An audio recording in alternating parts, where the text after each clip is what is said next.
Hi, everyone. Thanks for joining us today for another Silicon Labs podcast for isolation. Joining us again is John Wilson, who a few podcasts ago we teased that we would be returning to the topic of electronic vehicles and our isolation applications. So in that last podcast, Sushila reviewed our Silicon Labs offerings in the automotive market with John. How are you doing today, John? Doing well, thanks. So you had mentioned a lot of our isolation products in electric vehicles. How would you summarize the electric vehicle market to date? Yeah, I think there's a lot of interesting things happening in the market. One thing that's really key is while the global automotive market has been flat to maybe 2% annual growth, the EV segment in particular has been 30% growth for the last couple of years. So it's really a nice sustained trajectory. There's other aspects of the market like global government incentives, which are helping to promote the market, long-term bans on internal combustion engines in some countries.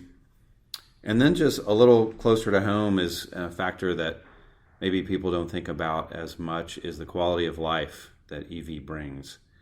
That's things like local air quality from having electric rather than a internal combustion exhaust system, as well as noise reduction. Those are nice things that are benefits of the EV, as well as great stuff and promising things going on in the overall market. All right, that's excellent to hear. And, we recently came out with an excellent ebook on electronic vehicles where Silicon Labs' isolation portfolio is ideal in these designs. John, would you mind reviewing those key applications that our isolation is well suited for again? Sure. Some of the modules in an electric vehicle and a hybrid electric vehicle that our products are suitable for include onboard chargers, DC-DC converters, traction inverters, and battery management systems. The onboard chargers I think we'll talk a little bit more about along with external chargers, but the converters are taking high voltage battery, 200 to 800 volt range, and converting those down to an automotive voltage like 12 volts or 48. The traction inverter is the device or module that takes that battery voltage and inverts it to AC so that it can drive an electric motor, which every battery electric or hybrid electric vehicle has. And the battery management system is the portion of the system that manages the voltages and current flows and state of charge in the battery system. So while our ebook speaks to all of these applications, let's go ahead and take a deeper dive into a couple of these. So you had already mentioned onboard chargers, and looking at the document, it seems that there is quite a bit of our portfolio that is being designed into this application. What about this application renders Silicon Labs isolation ideal? Well, every EV does feature an onboard charger. The idea of this module is if you go to a place like grandma's house and you have an EV, you need to be able to plug that EV right into a regular wall outlet. And that onboard charger takes that AC plug power and converts it to DC so it can be stored in the battery, even at a sort of traditional place where power special charger is not available. However, there are also actually wall-mounted chargers and residences and even public places that do that AC to DC conversion. So again, every vehicle features an onboard charger. And once you crack open that onboard charger, that's where you find a lot of Silicon Labs content. So before we go into these solutions, I had kind of an idea of why our isolation is used primarily for controllers on board these vehicles. I imagine there is a controller doing a lot of high-speed switching, a lot of synchronized switching for driving AC to DC conversion. Can you kind of fill in some of those gaps there? I think we have different FET drivers that do various switching applications. When would it be appropriate to use one of our FET products versus another? Sure. When we make isolated gate drivers, the trend in the design is faster and faster switching. Part of what that helps with is increasing the power density in the module, in the charger. So there's new FET technologies like silicon carbide FETs. Traditionally, there's been silicon-based FETs, but the nice thing about silicon carbide is higher power density as well as faster switching speeds, higher frequency switching. So inside an onboard charger system, you do need to do half bridge conversions from DC to AC, AC to DC inside the onboard charger. And that's where these silicon carbide devices are appearing.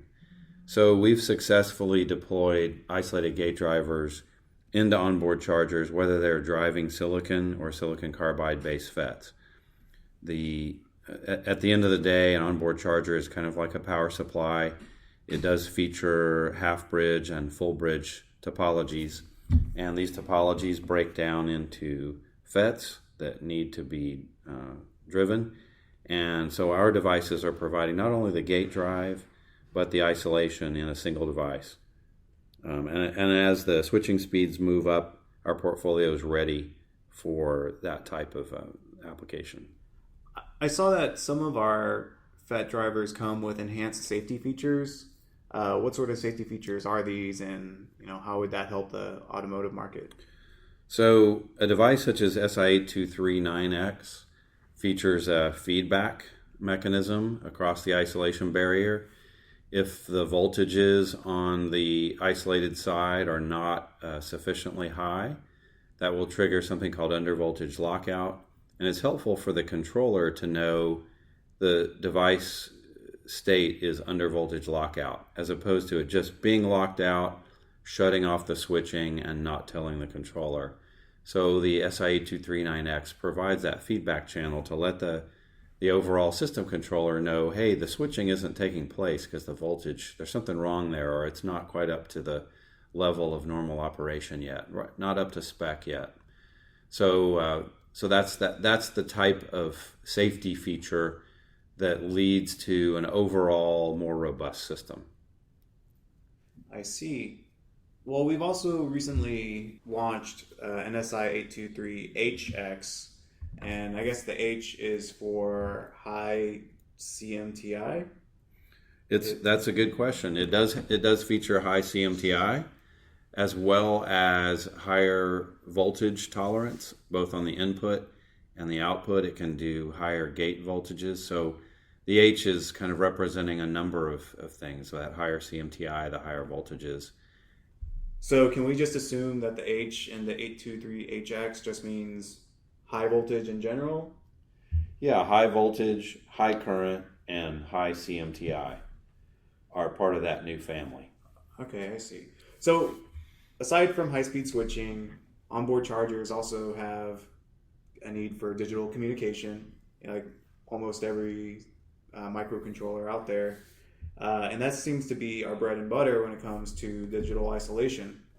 What parts of our Silicon Labs portfolio are ideal for this aspect of the application?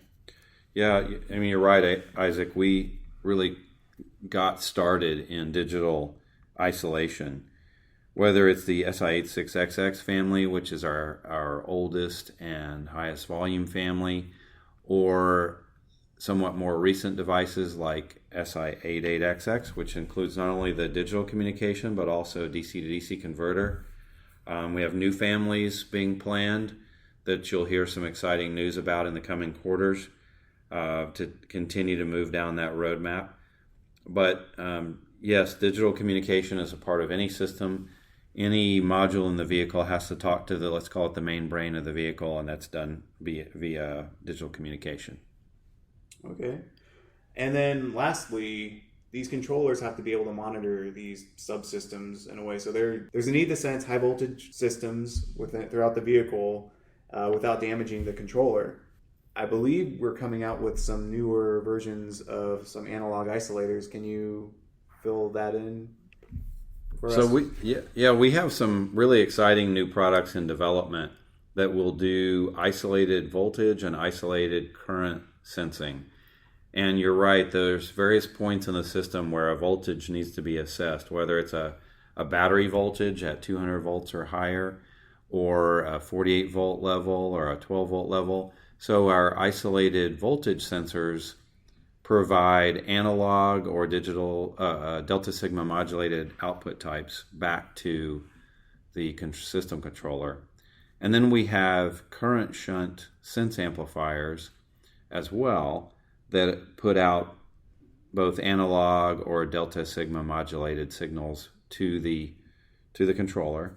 And the nice thing about having a convenient device that both makes the measurement and provides the isolation is getting that all in one integration. It makes it very simple for system designers.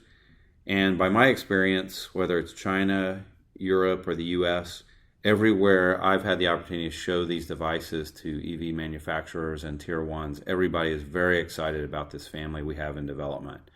A lot of great comparisons to our competitors, some superior specs, and just a lot of convenience and good bill of material cost with this family. So pretty excited about that new stuff. Yeah, I think it's exciting to take that feedback from our customers and implement a new part with single-ended output differential as well as the delta sigma modulated output. So Silicon Labs' isolation products have had great success in the electronic vehicle space up to this point. What do you think is the reason for our customers being successful in their isolation designs, and how will we continue making them successful moving forward? I think some of the properties of our devices include superior and leading edge specs. For some of our more mature products, there's also competitive pin-to-pin compatibility in case the customer happens to need a dual source. We've made a lot of devices, and our competitors have copied those devices and those device footprints so that they can find a second source if they need it. We have a great roadmap. It's very compelling. My experience, again, is that when I show these roadmaps to customer design teams, they're really excited about not only what we have in the portfolio today, but how we're continuing to invest and continuing to make new products, a rich portfolio for the next several years to come. So we're making the investments, we're growing the business.